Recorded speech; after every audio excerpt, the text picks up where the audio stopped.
Hi hello welcome to cooking and வாங்க சமையலேட்டைக்கு போகலாம். இன்றைக்கி பார்க்க போகிற ரெசிபி மீதமான பணியாரத்தை வச்சு ஒரு சில்லி பணியாரம் தான் செய்ய போகிறோம். எப்படி செய்யலான்னு பார்க்கலாம். ஸ்கிப் பண்ணாமல் ஃபுல் வீடியோ பாருங்கள். அதுக்கு கடாய் அடுப்பில் வச்சிடலாம்.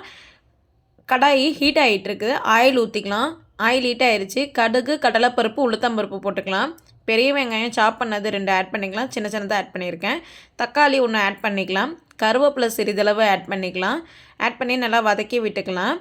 மஞ்சத்தூள் 1/4 ஸ்பூன், உப்புத்தூள் 1/2 ஸ்பூன் ஆட் பண்ணிக்கலாம். உப்புத்தூள் பணியாரத்திலே ஏற்கனவே நம்ம போட்டிருப்போம், அதனால் பார்த்துட்டு ஆட் பண்ணிக்கோங்க. வெங்காயம் தக்காளி வதங்கிறதுக்கு இந்த மஞ்சத்தூள் உப்புத்தூளும் போட்டோம்னா சீக்கிரம் வெந்துடும். மஞ்சத்தூள் போடுறதுனால நம்மளுக்கு அடி பிடிக்காது.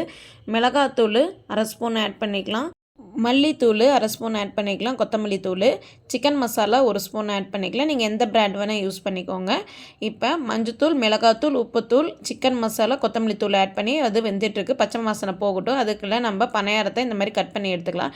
இந்த மாதிரி உங்களுக்கு எந்த ஷேப்பில் வேணால் கட் பண்ணிக்கோங்க. நான் நீளமாக கட் பண்ணிக்கிறேன். ஏன்னா பெருசாக போட்டால் தான் நம்மளுக்கு கிளறும் போது உடையாது. அதனால் கொஞ்சம் பெருசாக போட்டுக்கோங்க. இப்போ நைட்டு சுட்ட பணியாரம் இது மீதி ஆயிடுச்சு. அதை இப்போ பார்த்திங்கன்னா நம்ம வறுத்து எடுத்துக்கிறோம். நம்மளுக்கு குழம்பும் இல்லைன்னா நிறையா பணியாரம் மீதி ஆயிடுச்சுன்னா ஈவினிங் ஸ்நாக்ஸாகவும் நம்ம சாப்பிட்டுக்கலாம். இல்லைன்னா இது ஒரு டிஃபன் ரெசிபியாகவும் நம்ம சாப்பிட்டுக்கலாம். ஏன்னா பணியாரம் நிறையா சுட்டாச்சு, நம்மளுக்கு வீணாக போகுது, குழம்பும் நம்மளுக்கு இல்லைன்னா இந்த மாதிரி நம்ம செஞ்சு சாப்பிட்டா சூப்பராக இருக்கும். இது நைட்டு சுட்ட பணியாரனால கொஞ்சம் தண்ணி தெளிச்சிக்கிட்டிங்கன்னா சாஃப்டாக இருக்கும். கொத்தமல்லி தழை ஆட் பண்ணிக்கலாம். இதே நீங்கள் காலையில் சுட்டிருக்கீங்க, உடனே செய்ய போகிறீங்கன்னா தண்ணி தேவையில்லை. தண்ணி ஊற்றினீங்கன்னா குழஞ்சி போயிடும்.